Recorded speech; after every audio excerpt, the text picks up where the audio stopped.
शादी के बाद क्या हो गया, माँ निरुपयोगी हो गई। माँ की अब जरूरत नहीं रही, माँ की जरूरत नहीं रही, क्योंकि तुम्हें जो चीज़ रोटी पानी चाहिए था वो मिलने लगा।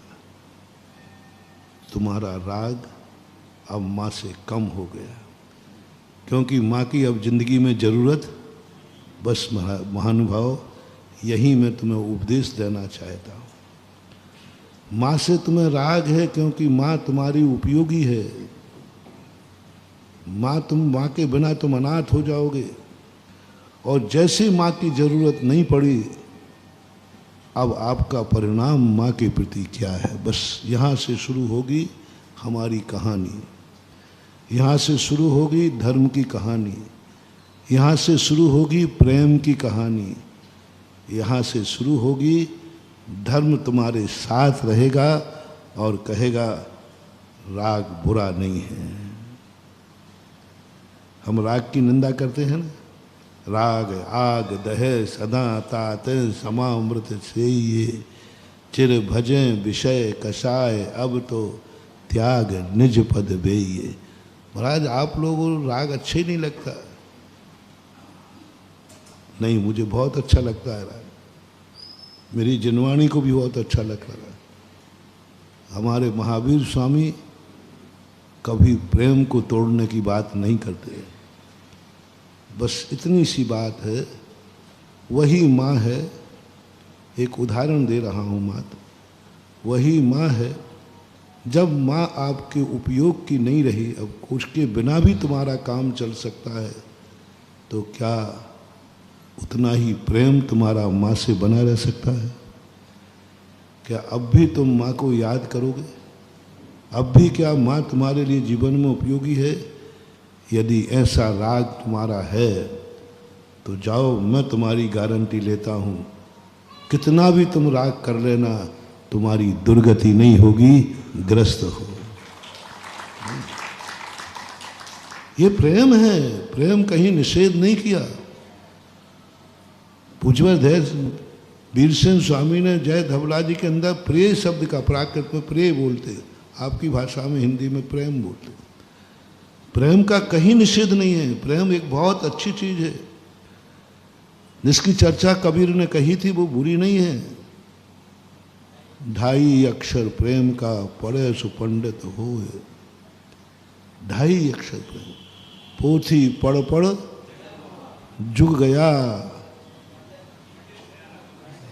पोथी पढ़ पढ़ जुग गया, पढ़े न पंडित 2.5 अक्षर प्रेम का। तो इतना बड़ा कवि मोह की प्रशंसा कैसे कर सकता है? बहुत बड़े सुधारवादी कवि थे कबीर, बहुत संसार के स्वरूप को जानने वाले थे कबीर। वो कभी मोह की प्रशंसा नहीं कर सकता। जब ये शब्द मैंने पहली बार शुरू में पढ़े तो मैंने कही कबीर तो संसारवादी है, कबीर तो संसार के समर्थक हैं, ये धार्मिक हो ही नहीं सकते। ये तो राग को अच्छा कह रहे हैं, राग को अच्छा कह रहे हैं, ये कैसे हो सकता है? राग कभी अच्छा हो ही नहीं सकता, आग कभी अच्छी हो ही नहीं सकती। आग का काम तो जलाना होता है। लेकिन जब थोड़ी बुद्धि आई तो आग जलाती ही नहीं है, आग निखारती भी है। आग जलाती नहीं है, आग तपाती भी है, आग पकाती भी है, आग प्रकाश भी। अब ये तुम्हारे ऊपर है, तुम क्या कर रहे। जब जैनाचार्यों को देखा तब समझ में आया कि अरे प्रेम में और मोह में तो जमीन आसमान का अंतर है। वही माँ है जो मोह कर सकते हो, वही माँ है जिससे तुम प्रेम कर सकते हो। नहीं, माँ चाहे काम में आवे या ना आवे, मैंने माँ को इसलिए स्वीकार नहीं किया कि ये मेरे काम की है, मैंने माँ इसलिए स्वीकार किया कि वो मेरी माँ है, बस खत्म है, कुछ मतलब नहीं है। वो माँ है, मैं बेटा हूँ, बस लेन देन का कोई सवाल ही नहीं। अब माँ से तुम्हें क्या मिलने वाला है? मैंने लेने के लिए माँ नहीं बनाया, मुझे माँ से नहीं चाहिए, मुझे माँ चाहिए। हम कई बार प्रवचनों में कहा करते हैं, दुनिया में बहुत बड़ी एनर्जी तुम प्राप्त कर सकते हो, सारा जगत तुम्हारे साथ हो सकता है, ये पेंसिल भी, ये पेंसिल भी आपकी जिंदगी की दुआ कर सकती है।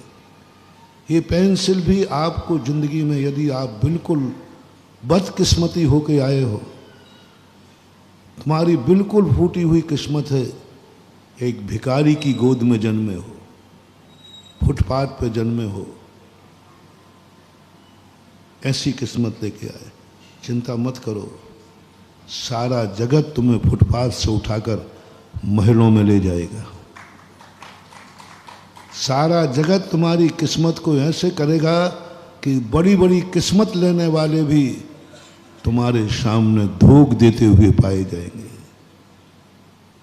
चिंता मत करो किस्मत से।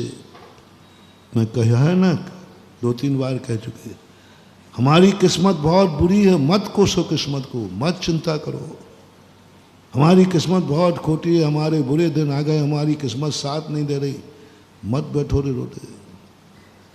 किस्मत नहीं लिखती है जिंदगी के फैसले, किस्मत नहीं लिखती है जिंदगी के फैसले, उड़ान बताएगी कि आकाश किसका है। यदि किस्मतें लिखने लग जाएं जिंदगी के फैसले, तो कोई मुनि बन ही नहीं पाएगा, फिर पुरुषार्थ करने का मतलब ही नहीं हुआ। किस्मत ने लिख दिया ना जिंदगी में कि आज खाने मिलेगा कि नहीं मिलेगा, काय को कमा रहे हो, काय को कमा रहे हो?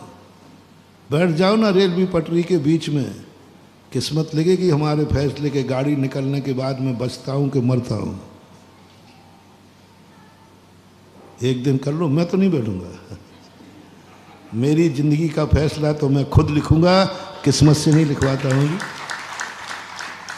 ना मुझे कर्मों से कोई लेना देना है, मैंने अपने कर्मों पर कभी विश्वास नहीं किया, मैंने कभी अपनी किस्मत पे कभी ध्यान नहीं दिया।